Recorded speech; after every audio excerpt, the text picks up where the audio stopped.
गणेशाय नमः। हरि ओम श्री वेद पुरुषाय नमः। हरि ओम श्रीमद् गुरु चरण कमलेभ्यो नमः। हरि ओम श्रीमात्र पितृचरण कमलेभ्यो नमः। हरि ओम श्री सरस्वती नमः। हरि ओम श्री माता गल्लामुखी दिव्ये नमः। हरि ओम श्री गुरु गोरक्षनाथेभ्यो नमः। हरि ओम हम हनुमते नमः। गजाननं भूतगणादिसेवितं कपित्थजम्बो फलचारुदक्षिणां उमासुतं शोकविनाशकारकं नमामि विघ्नेश्वर पादपङ्कजं। वक्रतुण्ड महाकाय सूर्यकोटि समप्रभा निर्विघ्नं कुरु मे देवा सर्वकार्येषु सर्वदा। विनायकं गुरुर्भानो ब्रह्म विष्णु महेश्वरा सरस्वती ब्रह्मयाधो सर्वकामार्थ सिद्धये। गुरुर्ब्रह्मा गुरुर्विष्णु गुरुर्देव महेश्वरा गुरुर्साक्षात् परं ब्रह्मा तस्मै श्री गुरुवे नमः। सर्वमंगलमांगल्ये शिवे सर्वार्थसाधिके शरण्ये त्र्यंबके गौरी नारायणे नमोस्तुते।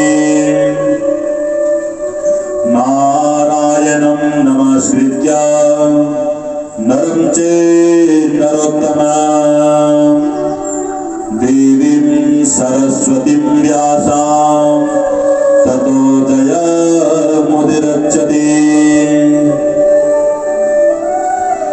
जय गोपी चित्तचोर प्रभो जय जय माखन चोर। बोलिए श्री गणपति गौरी भगवान की जय। बोलिए लक्ष्मी नारायण भगवान की जय।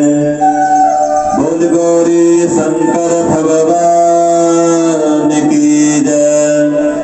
बोलिए गुरु गोरक्षनाथ भगवान की जय। बोलिए श्री बगलामुखी महामाई की जय। बोलिए श्रीमद्भागवत महापुराण की जय। जय जय श्री राधे। जय जय श्री राधे। जय जय श्री राधे।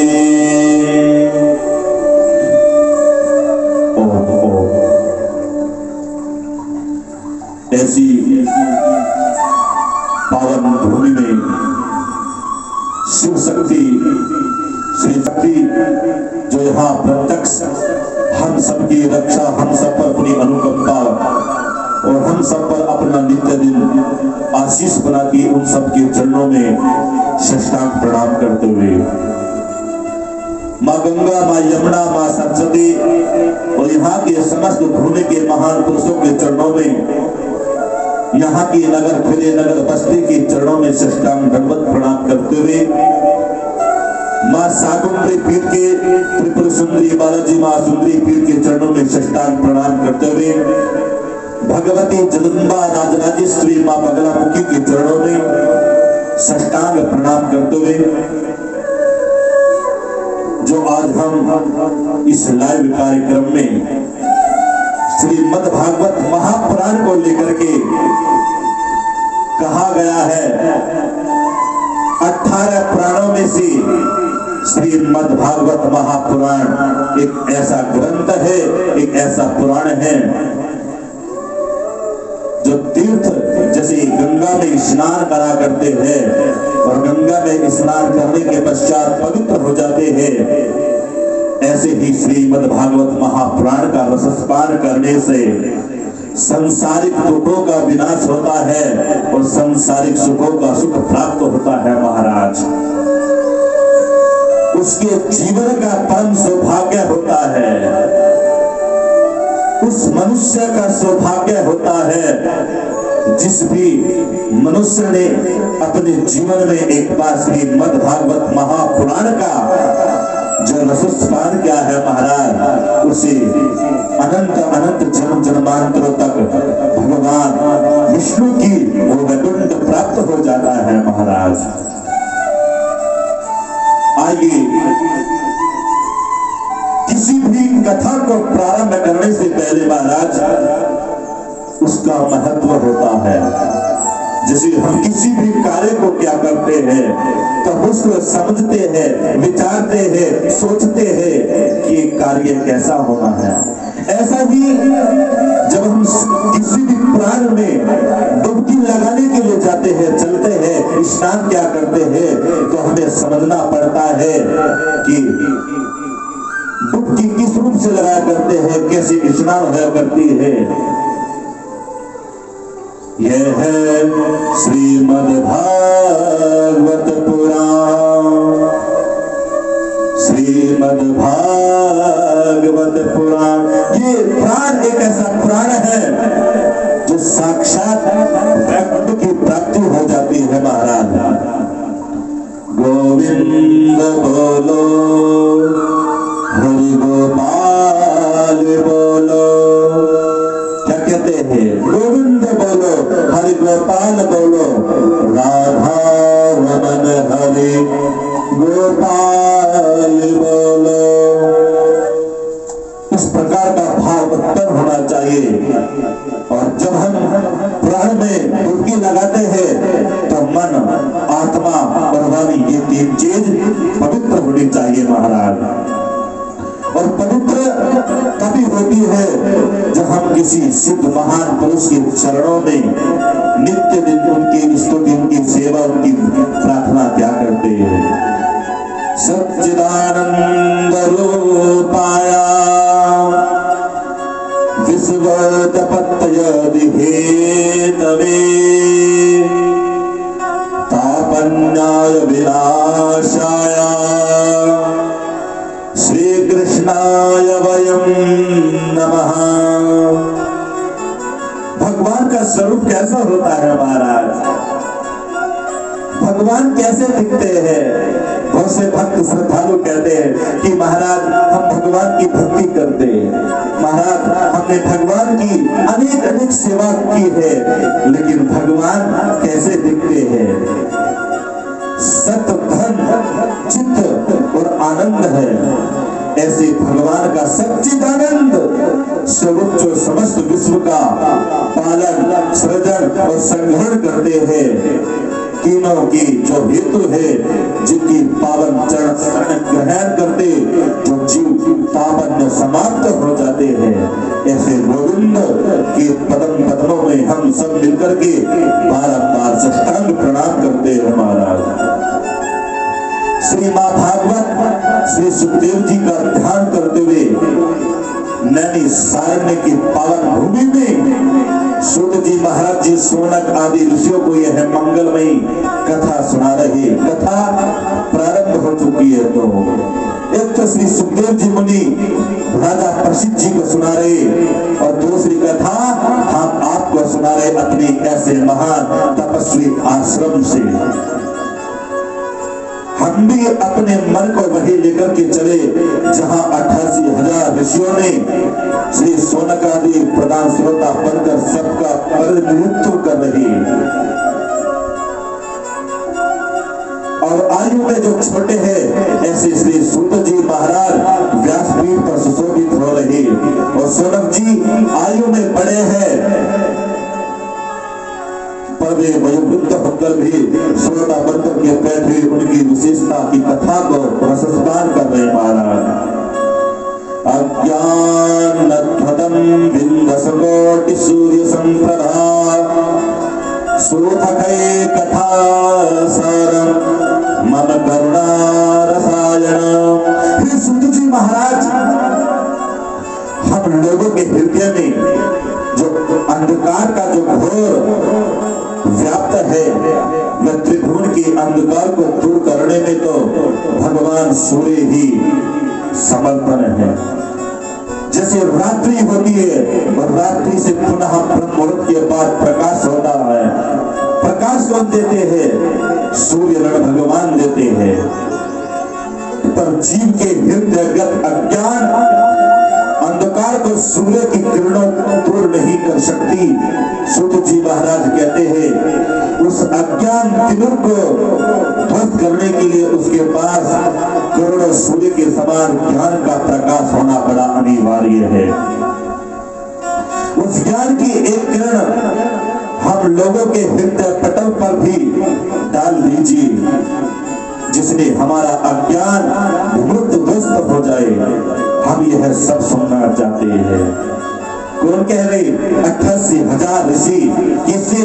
सूत जी ऋषि से कथा श्री सुखदेव जी मुनि जी राजा प्रसिद्ध को सुना रहे। उधर सूत जी ऋषि 88,000 ऋषियों को एक ज्ञान की ज्योति सिखा रहे, एक ज्ञान की ज्योति का प्रकाश जगा रहे और एक तरफ आपको योगी पुनितनाथ सुना रहे महाराज, जिसने हमारा वैष्णव लोग, जिसने हमारा अज्ञान तिमिर व्यस्त हो जाए।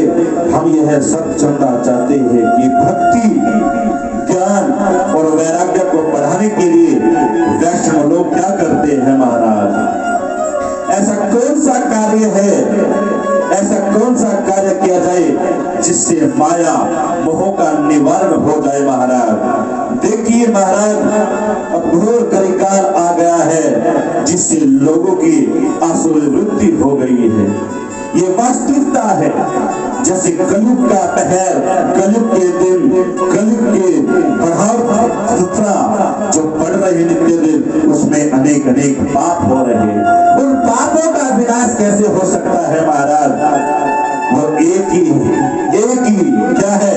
यह है श्रीमद् भागवत महापुराण। ये पुराण सबका कल्याण करने वाला है महाराज। सबकी आसुरी वृत्ति हो गई है। हर प्राणी कलेश में आक्रांत है। ऐसे प्राणियों का कैसे कल्याण होगा महाराज? जो पवित्र को भी पवित्र कर दे और भागवत प्राप्ति का सर्वोत्तम साधन जो है वह कृपा आज हमें बताइए।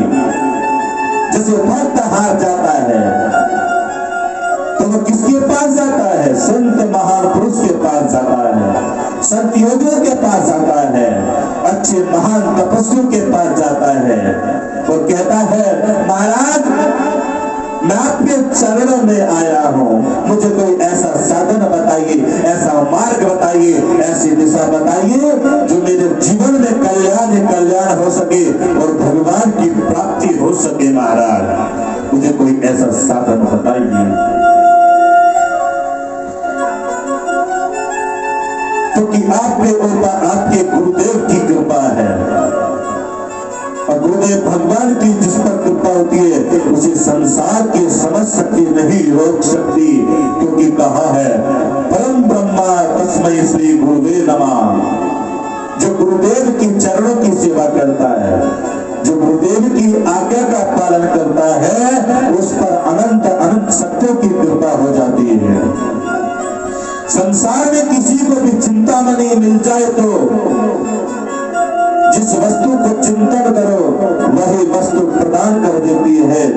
और अगर वृक्ष है चमत्कार है, उसके नीचे जो कल्पना करो तो वह स्वर्ग की संपत्ति को भी प्रकट कर देता है महाराज। लेकिन चिंतामणि कल्प वृक्ष में भी समर्थ नहीं कि वह परमात्मा को प्रकट कर दिखा दे। क्या उल्लंघन किया हो, जिसने भी अपने गुरुदेव की आज्ञा का पालन न किया हो, वो अपने जीवन में कभी किसी भी शक्ति को, किसी भी कार्य को प्राप्त नहीं कर सकता महाराज। अब वो क्या है? गुरुदेव की भक्ति, वह आपको प्राप्त है महाराज। इसलिए हे सूत जी महाराज, आपके लिए कुछ भी दुर्लभ नहीं है। जो बड़े बड़े योगियों में भी, जो बड़े बड़े योगियों को भी दुर्लभ वैकुंठ है, वह भी गुरु की कृपा से अति सुगमता से प्राप्त हो सकते हैं महाराज। कहा है चिंतामणि लोक सुखम सुरतो स्वर्ग संपदा प्रख्याते गुरु प्रीता वैकुंठम योगी दुर्लभम। इसलिए हे सुत जी महाराज, गुरु कृपा का प्रसाद हमें भी कृपा करके प्रदान करेगा। जैसे हमारे ब्रह्मचारी जी दिलावर शास्त्री जो इस तपस्वी भूमि में गुरु की आज्ञा से 21 दिन का तप कर रहे हैं। और ये तप कोई साधारण तप नहीं होता महाराज, क्योंकि जब गुरु मंत्र देता तो कहता है वाक्य मोक्ष बोलम गुरु कृपा। गुरु का एक वाक्य भी हमारे हृदय में, हमारी आत्मा में, हमारी वाणी में और हमारे उस ब्रह्म जो ज्योति का प्रकाश जो जाग रहा, गुरु का वाक्य जो वहां वास कर ले, तो संसार का सुख और संसार की कृपा गुरुदेव साक्षात प्रकट कर देते हैं महाराज। वो गुरुदेव की तपस्या है। तो सोनक आदि ऋषियों ने सूत जी से कहा आप पर विशेष कृपा है गुरु भगवान की, और वो कृपा हम सबके ऊपर भी कर दीजिए महाराज। वो प्रसाद हमें भी दीजिए। सूत जी महाराज प्रसन्न हो गए और मन से बोले हे सोनक आदि ऋषियों, आपके मन में हमारे प्रति यदि इतना प्रेम और इतना जो स्नेह है, अब हम तुम्हें समस्त शास्त्रों का सार ही सुनाते हैं जो संसार को भय को दूर कर देगा। इसे हम सावधान होकर के सुनिए। जब कोई व्यक्ति कोई कीमती चीज देता है या वस्तु देता है तो लेने वाले को बड़ा सावधान रहना चाहिए महाराज, क्योंकि शास्त्र कोई साधारण नहीं है। अपने जीवन को त्याग करके, अपने जीवन को समझ करके हम शास्त्रों का अध्ययन, शास्त्रों का स्वाध्याय पठन पाठन कर करके और उस अंतर आत्मा की ज्योति का जगाते हैं। और वो जो जिज्ञासु नहीं होते और उनके सामने हम शास्त्रों का जो वर्णन करते हैं तो वो उसको कीमती नहीं समझते।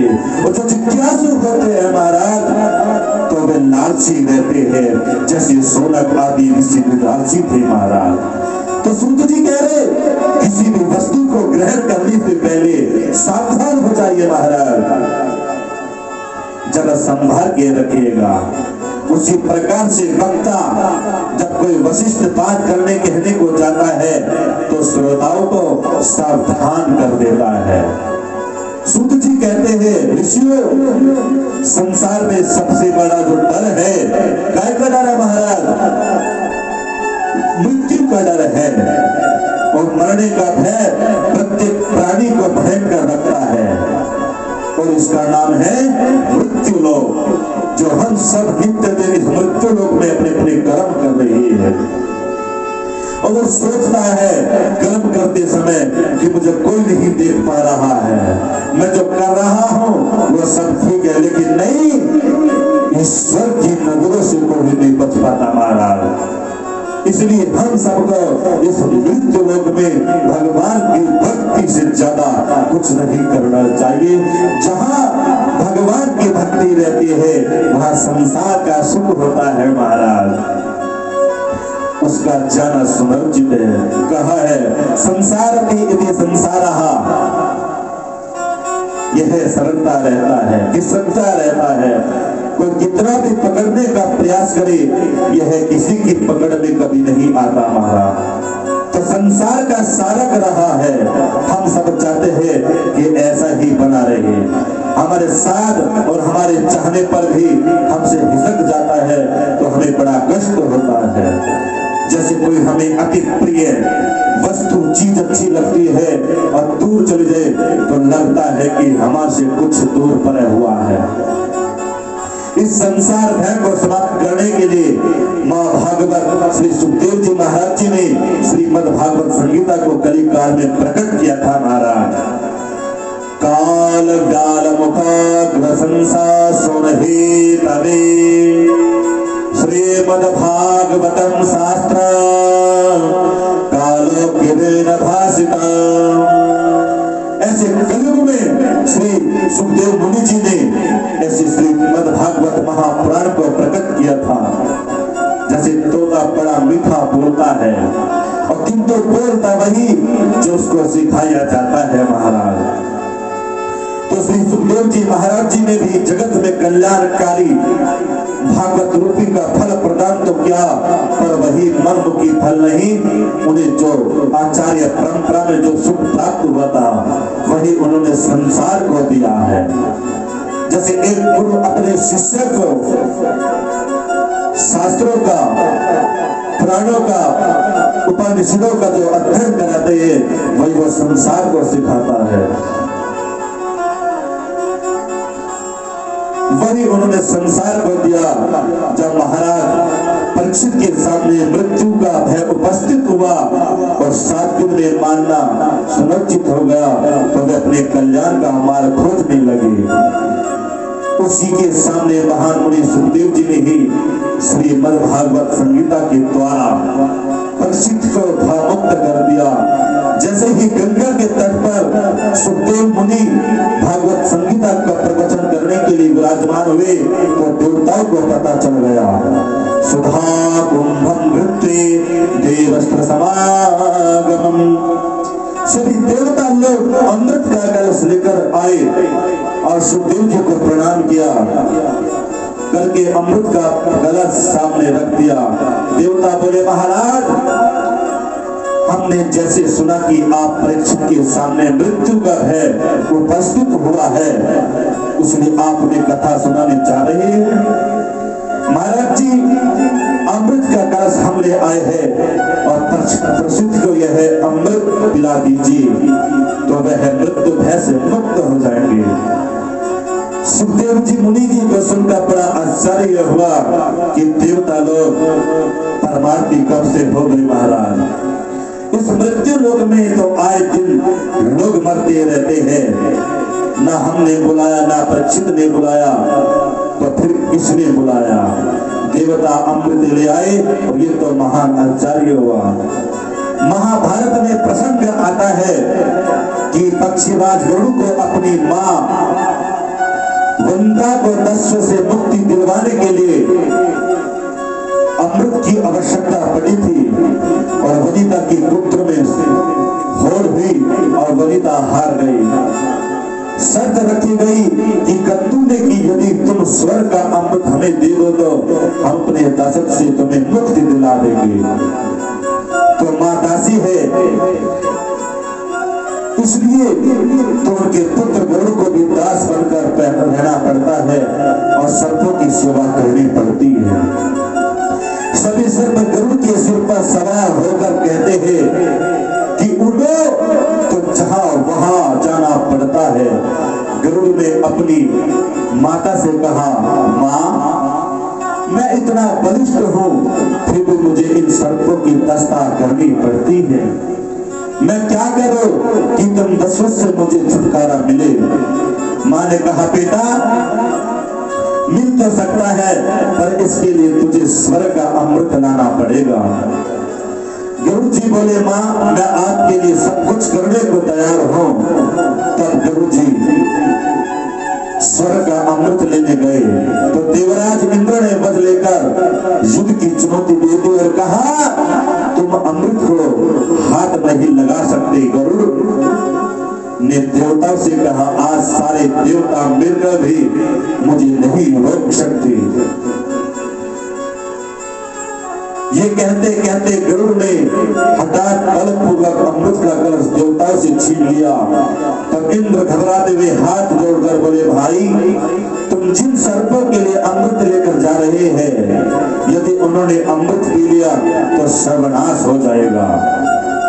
तब दोनों के बीच संबंध हुआ और गरुड़ ने अपने लाकर सर्प को दिया और दशरथ से मां को मुक्त किया। उसी समय इंद्र आकर नीत का हरण करके अंतर्धान हो गए। महाराज कहने का अभिप्राय यह है कि गुरु को आवश्यकता थी तो देवता लोग लड़ने मिटने को तैयार हो गए और अंत में दिया भी नहीं। इसके विरुद्ध आज परीक्षित को बिना बुलाए ही अमृत देने चले आए। इसी बात पर सुखदेव मुनि जी को बड़ा आश्चर्य हुआ। तब देवताओं ने कहा, महाराज एक दिन निवेदन हमारा भी सुनिए। यह स्वर्ग का अमृत आप परीक्षित को पिला दीजिए। इनके बदले में कथा अमृत आप इन्हें पिलाने वाले थे, वह अमृत हमें पिला दीजिए। प्रापश्चोमयम सर्वे श्रीमद्भागवत पुराणः। देवताओं ने यह प्रस्ताव रखा तो सुखदेव मुनि बड़े जोर से हंसे और बोले, अरे ठगियों, तुम्हारे आते ही मुझे मैं समझ गया था कि कुछ गड़बड़ है। दधी जी बाबा को दंडवत करने को गए तो बदले में आप उनकी हड्डियां मांग लाए। तो तुम लोग बड़े स्वार्थी हो, अपना कार्य करने में बड़े निर्भर होगा। सरकार कुशला सुना। स्वार्थी व्यक्ति यदि तुम्हारे फायदे की ज्यादा बात करे तो सावधान हो जाना चाहिए। महाराज कि हमारे प्रति यह इतना उदार क्यों हो रहा है। तो देवताओं ने पहला फायदा तो परीक्षित का ही बताया कि महाराज इसे अमृत पिला दीजिए, अमृत को प्राप्त हो जाएगा। तो सुखदेव जी तो उसी समय सजग हो गए। अमृत कोई साधारण वस्तु नहीं है। समुद्र मंथन किया गया तो उसे प्रकट हुए 14 रत्न में सबसे दिव्य जो रत्न अमृत प्रकट हुआ था, जिसके बंटवारे को लेकर के बड़े भयंकर देवासुर और संग्राम भी हुआ। ऐसा वही दुर्लभ अमृत आज जो देवता अपने आप ही बिना मांगे प्रदान कर रहे हैं, बिना आह्वान किए दौड़े दौड़े चले आ रहे हैं। बिना मतलब के कोई इतनी कीमती वस्तु क्यों देगा। लेकिन जिस व्यक्ति को स्वार्थ रहता है, जो व्यक्ति अपने के लिए फायदा उठाना चाहता है, वो कोई ना कोई मीठे शब्दों का सेवन अवश्य करेगा। परंतु जब इसके बदले में भागवत महापुराण मांगा, इससे से आप समझ लीजिए कि वह अमृत इतना दुर्लभ है तो यह भागवत अमृत कितना अद्भुत होगा। महाराज जिसके बदले में देवता लोग अमृत देने को तैयार हो गए और घाटे का सौदा देवता कभी नहीं करते। महाराज आज अपना अमृत रख दिया सामने की ले लीजिए महाराज और परीक्षित को पिला दीजिए और उसके बदले में हमें भागवत अमृत का रसपान करा दीजिए। तो सुखदेव जी हंसते हुए बोले, अरे देवताओं, तुम लोग श्रद्धा से श्रोता बनकर के आते तो मैं अवश्य सुनाता, पर तुम तो सौदागर बनकर के आए हो। सौदागर ही नहीं अपितु ठग बनकर के आए हो, क्योंकि कोई कांच का टुकड़ा देकर बदले में करोड़ों की कीमती बहुमूल्य मनी मांगे तो उसे सरासर ठग ही कहा जाएगा। और कहाँ कांच का टुकड़ा और कहाँ लाखों की मनी, तो देवताओं तुम्हारा अमृत कांच है और मेरा कथा अमृत करोड़ों की मणि है, और विनय बराबर की वस्तु का होता है, पर कांच और मणि की कोई बराबरी नहीं होती, इसलिए तुम ठग हो। वे सुधा वे कथा लोके वे काच वे मणि ब्रह्मरत विचयेवं तदेवां सह भक्तं सा विज्ञाने सदोषे कथामृता श्रीमद्भगवती वार्ता सुराणवते दुर्लभा। सुत जी कहते हैं, हे ऋषियों, यह देव दुर्लभ कथा अमृत है, क्योंकि देवताओं को सुखदेव जी ने डॉक्टर भगा दिया पर नहीं दिया। विचार कीजिए कि कथा अमृत और सुधा अमृत में कौन सा अमृत श्रेष्ठ है महाराज। सुधा अमृत का यह वैशिष्ट्य है कि जो बड़े बड़े पुण्य आत्मा जब इस मृत्यु लोक से देह त्याग करके स्वर्ग लोक में पहुंचते हैं तो तब वह प्राप्त होता है। और उसके विरुद्ध कथा अमृत की यह विशेषता है कि कथा अमृत के लिए तो कोई पुण्य आत्मा और दुष्ट आत्मा पतित आत्मा हो तो वह विशेषता, पापात्मा हो कोई ऐसा भी हो, यह अमृत सबको पिलाया जाता है और उसके लिए वह सुलभ है।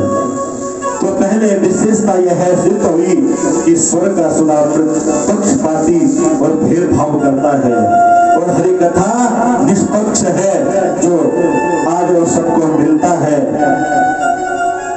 दूसरी विशेषता क्या है कि स्वर्ग का अमृत पीने वाले देवताओं के सने सुकृत क्षीण हो चले जाते हैं और पुण्य समाप्त होती धराता पर गिर पड़ते हैं। हमारा क्षीणे पुण्य मृत्यु लोके विसंस्तति। हरि कथा अमृत की विशेषता है कर्म महा। हरि कथा पापों को नष्ट करने वाला है, स्वर्ग सुधा अमृत पुण्य को क्षीण करने वाला, और हरि कथा पापों को क्षीण करने वाला है महाराज। इसलिए जो हम ऐसी हरि कथा का, जो श्रीमद् भागवत का, महापुराण का, जो महात्मा का रस पान कर रहे हैं, एक और स्वर्ग का अमृत पुण्य को छीन करके ऊपर से नीचे गिरता है, और इसके विपरीत दूसरी ओर हरि कथा अमृत का पाप है नष्ट करके श्री हृदय के परम पद को प्रदान करवाता है महाराज। अब आप स्वयं निर्णय करें कि कौन सा अमृत श्रेष्ठ माने। स्वर्ग सुधा अमृत दीर्घ जीवी बनाता है, पर हरि कथा दीर्घ जीवी बनाता है महाराज। स्वर्ग का सुधा अमृत अमृतत्व प्रदान करता है, पर हरि कथा अमृत अभयतत्व प्रदान करता है महाराज। यह है श्रीमद् भागवत महापुराण, यह है श्रीमद् भागवत महापुराण। सुखदेव जी ने अच्छे से तोड़कर निर्णय लिया कि हर दृष्टि से हरि कथा अमृत ही दिव्य है, और जहां पर विष्णु राग प्रेक्षित श्रोता वहां ब्रह्मा राग सुखदेव जी वक्ता हो। ऐसे श्रोता और ऐसे वक्ता को कौन छल कर सकता है। प्रसिद्ध कोई साधन श्रोता नहीं है। माता के गर्भ में ही अश्वत्थामा के ब्रह्मांड से बचाने के लिए परमात्मा ने स्वयं इन्हें दर्शन दिया और गर्भ में जाकर परीक्षित को कृपा प्रदान की। वैसे ही सुखदेव मुनि जी महाराज जी को भी माता के गर्भ में भगवान ने आकर आशीर्वाद दिया। तब माँ के गर्भ से 12 साल बाद सुखदेव मुनि बाहर आए, तो भागवत के वक्ता और श्रोता दोनों ही माँ के गर्भ में भगवान की कृपा का कवच धारण करके प्रकट हुए महाराज। जैसे कोई शिशु माँ की गर्भ में से प्रकट होता है और उस पर किसी संत या किसी महान पुरुष की दृष्टि होती है, तो वह साधन नहीं होता महाराज। वो अपने आप में एक चैतन्य रहता है, वो अपने आप में एक तपस्वी होता है, वो अपने आप में एक निराला होता है महाराज। तो इसलिए संसार में इनको छलने वाला ठगने वाला कौन हो सकता है। सुखदेव जी हरि कथा अमृत के परम सिद्ध है, इसलिए देवताओं को डॉक्टर भगा दिया। देवता लोग लौट करके आए, ब्रह्मा जी से शिकायत की थे कि महाराज हम महान देवता होकर भी हरि कथा अमृत से वंचित है और मानव को सुखदेव जी ने इसका अधिकार दिया है। हम सब जानना चाहते हैं कि इस कथा अमृत में ऐसी क्या विशेषता है। ब्रह्मा जी ने कहा कि पहले यह देखो कि परीक्षित का कथा सुनकर क्या परिणाम होता है। तो 7 दिन के बाद कथा अमृत पार करके वाले परीक्षित को जब ब्रह्म पद प्राप्त करते हुए देखा तो ब्रह्मा जी भी आश्चर्यचकित हो गए। राजा मोक्षम तथा विच्छया पूरा थता विस्मिता सत्यलोके तुलम बुद्धतलो साधन जनया। जब ब्रह्मा जी ने महाराज परीक्षित का मोक्ष देखा तो आश्चर्यचकित हो गए। तराजू पर तोड़ करके देखा आखिर भागवत की क्या विशेषता है। तो तराजू के एक पल्ले पर भागवत को रखा और दूसरे पल्ले पर अनेक धर्म शास्त्र को रखकर जब उठाकर के देखा तो क्या लगा, रागुन्नयानि चातानि गौरवेर इदं महा तदा ऋषिगणा सर्वे विस्मया परम युया। सब देवता और महात्मा महान आचार्य जगत रह गए कि श्रीमद् भागवत की तुलना में अन्य धर्म शास्त्र पल्ला एकदम ऊपर लटक गया। और तुरंत महात्माओं ने घोषणा कर दी, मे निले भागवतम शास्त्रम भागवतम कलो। साक्षात श्री कृष्ण के गलों में कलुषित प्राणों का कल्याण करने के लिए श्रीमद् भागवत संगीता में आकर विराजमान हो गए। तो साक्षात भगवान श्री कृष्ण, इसलिए भागवत के प्रत्येक अक्षर में गोविंद श्याम लला समाई हुई है। यह साक्षात भगवान का वाग्मयी विग्रह है। ऋषियों ने सूत जी से प्रश्न किया, महाराज यह 7 दिन में सुनने की परंपरा कैसे प्रारंभ हो सकती है। सूत जी कहते हैं, सनंत सनंदन सनंत और सनंत कुमार, इन चारों ऋषियों ने देव श्री नारद को सुनकर यह सत्ता की परंपरा प्रारंभ की। महाराज सोनक जी ने पूछा, नारद जी तो 2 घड़ी से ज्यादा कहीं टिकते ही नहीं, तो ऐसे अस्थिर नारद जी 7 दिन बैठकर भागवत को कैसे सुन सकते। कहा तो सुन कृपा करके बताइए। सूत जी कहते हैं, एकदा हे विशालायम चत्वारिसो मलः सतसंगात् समायाता दृशुत नारदम्।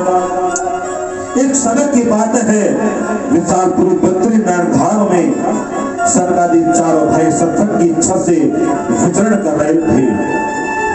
जैसे 2-4 भाई एक साथ जगह बैठ जाते हैं और परिवार के प्रति, कुटुंब के प्रति, अपने काम कार्यों के प्रति विचारते हैं या भक्ति के प्रति विचारते हैं, तो वो सोचते हैं कि भाई कैसे करना चाहिए। ऐसे में चारों भाई इकट्ठे बैठ करके सत्संग के प्रति आपस में विचार कर रहे थे। ध्यान, भजन, पूजन आदि तो सब एकांत में हो सकता है, पर सत्संग एकांत थोड़ी ही आनंद आता है क्या। तो चारों भैया वितरण कर रहे अचानक नारद जी को देखा। नारद जी देखकर बहुत प्रसन्न हो गए और संत को जब कोई भगवत संत मिलता है तो बड़े प्रसन्न हो जाते हैं कि आज कुछ भागवत चर्चा होगी। और सनकादियों का जो जीवन भी भागवत कथा है, कथा मात्र जीविना। पर जैसे ही नारद जी के निकट आए तो बड़ा आश्चर्य हुआ, क्योंकि नारद जी का मुख बहुत चिंतित नजर आया। महाराज सनकादिक आचार्य चकित हो गए कि समाज की चिंताओं को दूर करने वाले परम संत श्री नारद जी आज चिंता पूर्ण। बड़ा आचार्य पूछा, कथा ब्रह्मदीन मुखा कुतचित्तो भवान त्वरितं गमयन्ते कुत्र कुत्र संगमं तदा इदानीं शून्यचितसे गतवितो यथा जना त्ववेदमप्य संगस्य नोचितं तव कारणम्। भो ब्रह्म कथं धीरमुखः। अरे नारद जी महाराज, आपका मुख इस प्रकार से लटका क्यों कि क्या बात की चिंता। आप तो संत रहे, सदा रहे, भागे भागे कहां से आ रही हो, कहां जा रहे हो? आपका मुख कमल तो ऐसे लग रहा है जैसे कोई महाकृपा का धन चला गया। गतवित तो यथा जना, तुम्हारा क्या चला गया? तुझे तो छन छीन लिया। संत महापुरुष ऐसे धन को अपना समझते ही नहीं। संतों का तो अपना जो धन है उसे संसार में कोई चुराने वाला नहीं है। अरे महात्माओं का धन क्या, वृंदावन में जाकर देखिए, कीर्तन हमारो धन दादा सी राधा राधा राधा राधा राधा राधा राधा राधा राधा। वृंदावन में गए तो वहां राधा का संकीर्तन चल रहा है, वहां राधा का नाम का सत्संग चल रहा और श्रद्धालु उसमें झूमते झूमते अपनी मस्ती को मां राधा के चरणों में अर्पण कर रहे। तो प्रभु का नाम इस संतों का एक परम धन है, जिसे संसार में कोई चुराने वाला नहीं है, जिसकी कोई किसी की प्रकार की चिंता करने की आवश्यकता ही नहीं। फिर नारद जी तुम तो ऐसे वितराग और मुत्संग हो गए कि दुनिया में अपनी प्रिय झोपड़ी का नहीं बनाई, क्योंकि तो घड़ी से ज्यादा कहीं टिकते नहीं। तो रमते राम होकर भी इस प्रकार मुंह लटकाए क्यों घूमते रहे हो? संसार का जब समस्याएं सताती है तो संतों की शरण में शांति पाने के लिए आते हैं। और संत यदि इस प्रकार से चिंता में मुंह लटकाए देखेंगे तो संसारों का क्या बीतेगी? नोचितम मदकार न महाराज, आप जैसे विराट संत इस प्रकार चिंता करना उचित नहीं है। हमें अपने दुख का कारण बताइए। तब नारद जी अपने चारों अंग्रेजों को प्रणाम करते अपनी समस्या सामने रखी कि भैया मैं अपनी समस्या आपको सुनाता हूँ, और संसार में सत्संग की इच्छा से घूम रहा भागवत संदीपों के बीच में बैठकर कुछ भागवत चर्चा करूंगा और सुनूंगा। इस संसार में मैं सर्वत्र घूमा और मैंने सारे तीर्थों में परिभ्रमण कर लिया, पर कहाँ मुझे सत्संग का आनंद ही नहीं मिला, कोई भी तीर्थ नहीं छोड़ा। पुष्करणम च प्रयागम च काशीं गोदावरी तथा हरि क्षेत्रं कुल क्षेत्र श्रीरंगम सेतुबंधनम एवं दिशो तीर्थेषु ब्रह्मांड स्थिता।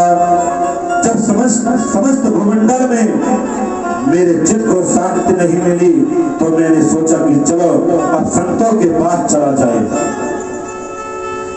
और संगत संतों को यहाँ शांति मिले।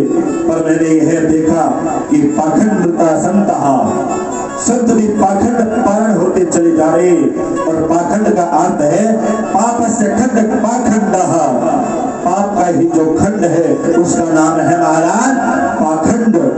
उनकी परिभाषाएं बदला गई। यह बंगला किसका है? त्यागी जी महाराज का या बच्चे किसके हैं? ब्रह्मचारी जी महाराज के। इतना शोर हल्ला कहाँ सुनाई पड़ रहा है? मुनि बाबा जी के आश्रम में ऐसी बड़ी विचित्र स्थिति हुई। तपसी धनवंत दरिद्र गिरी कलिको दुखतात न जात कही। पहले संत महात्मा जितना व्यक्त होता था वह उतना ही महान माना जाता था महाराज, किंतु आज जितना वैभव संपन्न होता है वह उतना ही श्रेष्ठ माना जाता है। और यह सब देख देख कर मेरा चित्त और भी शांत हो गया। माया का शांति के लिए यहाँ तो क्रांति मच गई है, और चित्त में खलबली मच गई। मैंने तब विचार किया कि चलो छोड़ो, गृहस्थी को ही देख लेते, पर गृहस्थी को यहाँ विडंबना क्या है? तरुणाति प्रवृतोगे शालक बुद्धिदायक कन्या विक्रीणो लोभयं पितानं च कल्पनम्।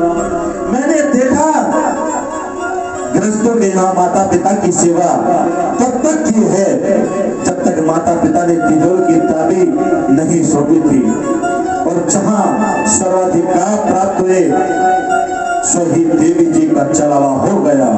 फिर माता पिता की खटिया तो खेत में या किसी तीर्थ स्थान में डाल दी। कदाचित माता पिता घर में जबरदस्ती बैठे भी हो तो उनसे किसी भी प्रकार की चर्चा नहीं कर जाती महाराज।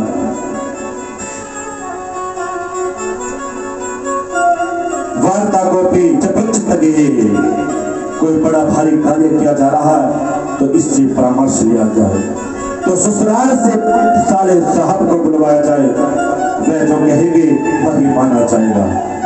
सलाह तो खूब लिया जाए, परंतु यह सब होने के बाद भी पति पत्नी में ही प्रतिदिन महाभारत हो रहा। लोग इस प्रकार का प्रकट पर बहुत पहुंच गया कि बेटा बेटियों का भी क्रिया विक्रय होने लगा और संबंध नहीं अपितु सौदे होते हैं, और जहां सौदा मिट जाए वहां साधवी बन जाए। तो जब बुद्धि विचार का क्षण नहीं केवल संपत्ति के आधार पर संधि बन जाते हैं। इसलिए संबंधों का आए दिन कला मच करती है। भैया यह सब देखकर मेरा चित्त बड़ा आसान हो गया है। जब गृहस्थ जीवन में आपदा आती है, समस्याएं आती है, कलेश होता है, तो वो उसका मन वहां बनती नहीं, वह आसान होने लग जाता है। और जिसका मन आसान हो जाता है उसकी तपस्या, उसकी भक्ति, उसका सफर कभी सफल नहीं हो पाता है। इसलिए उस ईश्वर से प्रार्थना करें जिस ईश्वर की चोला हम सबको पड़े। भाग्यशाली से अनंत अनंत कर्मों के बाद ये चोला मिला, और इस चोले को लोक में आकर के हम पाप में लगा दे तो हमारा तो सुनिश्चित नहीं हो सकता। महाराज एवं पश्चनाग्रतो सप्रियंडविमः यामुनं तत्तपापन्नो यतली हरेर्भूता। मृत्युलोक में सब देखकर मेरा चित्त एकदम अशांत हो गया। मैंने सोचा अब कहाँ जाए भाई, तब मुझे तुरंत से धाम वृंदावन का स्मरण हो गया। वृंदावन आऊंगा, वृंदावन आओ, इस प्रकार का मन में स्मरण हुआ कि मैं वृंदावन आऊंगा। मेरे प्रभु उस दिव्य प्रकट भूमि के यमुना पुलिन पर मेरे चित्त को अवश्य विश्राम मिले। ऐसा विचार करके मैं सीधा यमुना तट पर वृंदावन धाम में पहुंचा, और वहां पहुंचकर एक आचार्य और देखा। क्या देखा? ताच्चल्यमया दृष्टं श्रोतम तन्मुनीश्वरा एका तरुणा तत्र निस्सना खिन्नमानसा। मैंने देखा एक युवती खिन्नमन्ना होकर बैठी हुई, आंखों में अशुभन कर रही, और दो बूढ़े उसके सामने अचेतन अवस्था में पड़े। तमाम देवियां उसके घेर कर बैठी, और कोई पानी पिला रही, कोई पंखा कर रही, कोई समाज समझा रही। मैंने सोचा बेचारी क्यों रो रही, कौन है, चलकर मैं उसका कष्ट दूर करने का प्रयास करूं। संतों का हृदय तो नवनीत के समान कोमल होता है। जो महाराज उसको दुखी देखकर मेरा मन पवित्र हुआ, मैं उसके पास गया। फिर मैंने सोचा कि केवल देवो ही समुदाय बैठा है, यहाँ कोई पुरुष स्वर्ग नहीं दिख रहा। अब मैं उनके बीच में जाकर कहूँ, देवी जी क्यों रो रही हो, क्या आपको कष्ट है? उसने कहीं कोई उल्टा सीधा जवाब दे दिया, हे बाबा चल तू अपना काम कर, देवियों के समुदाय में तू कहाँ घुसला रहा। माताएं जब आपस में बात करती तो एक मिनट ही आंसू बहने लग जाए और अगले ही मिनट में मुस्कुराने लग जाए। तो हम बाबा बैरागियों का बिना बुलाए बिना मतलब के नहीं जाना चाहिए। इसलिए मैं पास तक तो गया, परंतु प्रश्न करने का साहस नहीं हुआ और लौटा पड़ा। जब उस देवी ने मुझे देखा तो तुरंत आवाज लग गई, भो भो साधो सनंतिष्टमचित्तमपि नाशाय दर्शनम तव लोकस्य सर्वातारं परम। महाराज जी कहाँ भाग रहे हो, एक मिनट रुके तो सही। आप जैसे संतों तो दर्शन मात्र से ही जीव के पाप ताप संताप नष्ट हो जाते हैं।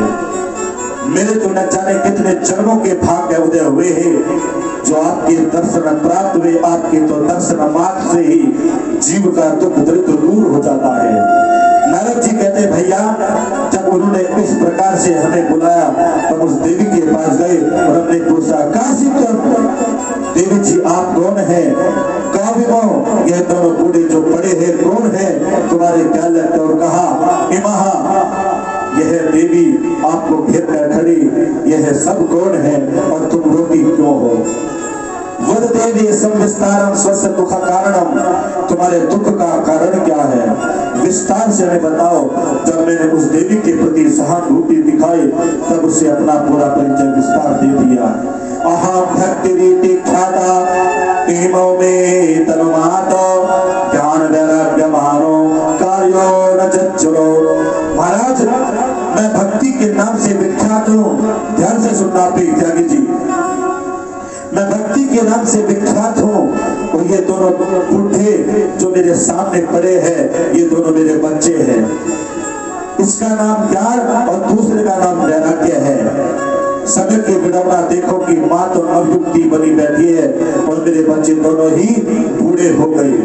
कितनी दर्दनाक स्थिति हो रही। इनकी मेरे दुख का मूल कारण यही। मैं अपना पूरा परिचय आपको सुनाऊं। मैं दक्षिण भारत में पैदा हुई, कर्नाटक में बड़ी हुई, महाराष्ट्र आदि प्रदेशों मेरा कहीं कहीं का बड़ा सम्मान हुआ।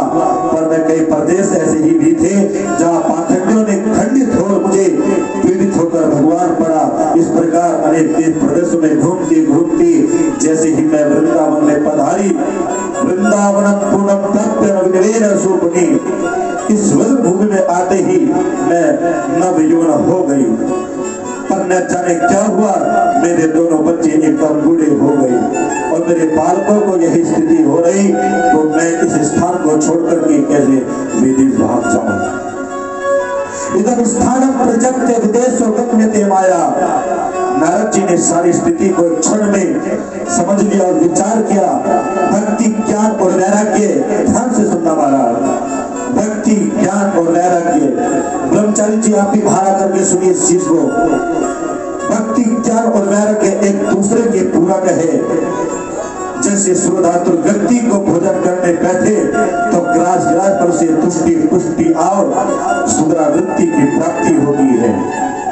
भूख में मिटेगी, पेट से भरेगा और इंद्रियों में बलि भी आएगा, लेकिन प्रत्येक ग्रास पर से यह तीन बातें एक ही साथ ही प्राप्त होगी, अलग ही अलग नहीं। उसी प्रकार जो जो भगवान चरणामृत में प्रेम बढ़ता जाएगा, भक्ति और पुष्टि होती जाएगी, जो तो भागवत के स्वरूप को बोध होता जाएगा। और जो जो भगवान के स्वरूप में प्रेम हो गया उसे भगवान का स्वरूप ज्ञान हो गया महाराज। तो संसार की आत्मशक्ति अपने आप को छूटती चली जाएगी, सहज वैराग्य हो जाएगा। यह क्रियाएं अलग अलग नहीं। यदि आपके जीवन में कोई भक्ति ज्ञान वैराग्य ठीक नहीं, आपकी भक्ति बांझ है। ज्ञान वैराग्य के बिना भक्ति अपूर्ण है और संसार के बिना का महत्वपूर्ण नहीं है। उसी प्रकार ज्ञान और वैराग्य भक्ति के पुत्र है और ज्ञान और वैराग्य जो बिना भक्ति परिपूर्णता नहीं है। नारद जी ने तुरंत भक्ति माता को वचन दे दिया, माँ आप वृंदावन छोड़ करना चाहिए, क्योंकि आज हर क्षेत्र के लोगों का आकर्षण विदेश की ओर है। संतों को जो जब तक 2-4 देशों का परिभ्रमण न हो जाए तब तक वह संतत प्राप्त नहीं होता। हम भारतवासियों की दृष्टि कुछ ऐसी बन गई, चाहे वह कथावाचक हो, चाहे वह कोई महात्मा हो, चाहे वह देश विदेशों में अनेक रूप से उनका प्रचार प्रसार हो जाता है। तब भारतीयों ने दृष्टि उन पर जाती। भक्ति मैया ने जब भी यही भाग गई तब नारद जी ने कहा, माता ऐसा आप मत कीजिए। सत्य को द्वापर त्रेता में तो बड़े आनंद से आप रही, पर अब घोर कलिकाल आ गया। इस कलयुग में सब सदाचार लुप्त तो चला जाता है महाराज। क्या कहा ब्रह्मचारी जी, वर्षे 3 मुक्ता सदाचारो योग वंश बंसिचा। बुद्धिमान वही जो धैर्य पूर्वक अपने नियमों का पालन करता है, क्योंकि अभी तक तो फिर भी बहुत कुछ मंगल दिखाई दे रहा। वर्षे वर्षे डूब जाता मंगल नापी दृश्य दे। समय जो जो बढ़ता जाएगा, जो जो थोड़े थोड़े शुभ कर्म दिख रहे वही भी आज नहीं दिख पाएगा।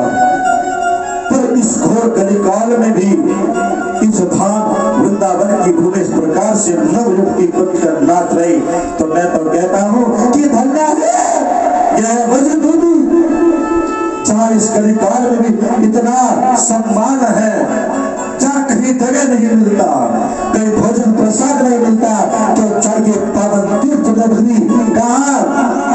कृष्ण भगवान की ब्रज भूमि में, वृंदावन धाम में।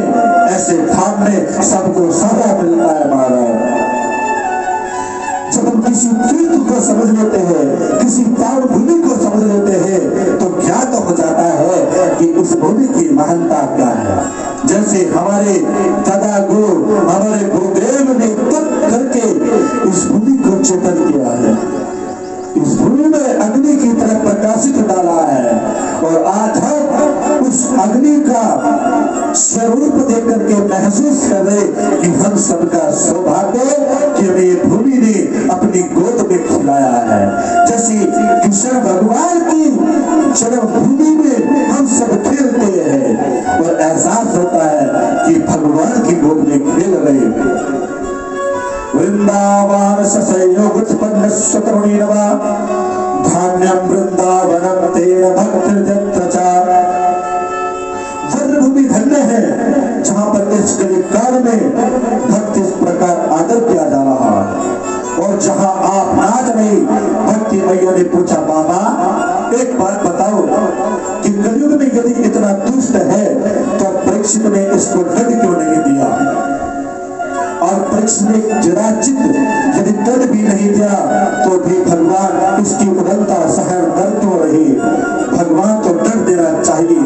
नारद जी बोले मां यदि आप पूछ रही तो ध्यान से सुनिए। जिस दिन गोविंद अपनी लीला संपन्न करके परम धाम हो गए, उस दिन कलयुग में अपना पैर इस मृत्यु लोक पर जमाता प्रारंभ कर दिया था। और महाराज परीक्षित जब इसे मरने के लिए उद्यत हुए तो दीनहीन होकर यह कल उनकी शरण में चला गया। और महाराज परीक्षित तो परम वैष्णव थे। इस कलयुग में असंख्य दोष होने के साथ साथ एक बहुत बढ़िया गुरु ने इसमें दिखाई पड़ रहा गया। इसलिए महाराज परीक्षित ने इसे छोड़ दिया। यत् फलम नास्ति तत् शरण योगेन समाधिना यत् फलम लभते समन्त कलो केशव कीर्तिना। कलयुग केवल हरि गुण गाहा गवत न पावे फल थाहा। अन्य युग में जो घोर तपस्या करने का फल प्राप्त होता था, बहुत बड़े बड़े यज्ञ करने से जो फल मिलता था, वही फल आज कलिकाल में केवल नाम संकीर्तन मात्र से जीव को प्राप्त हो जाता है।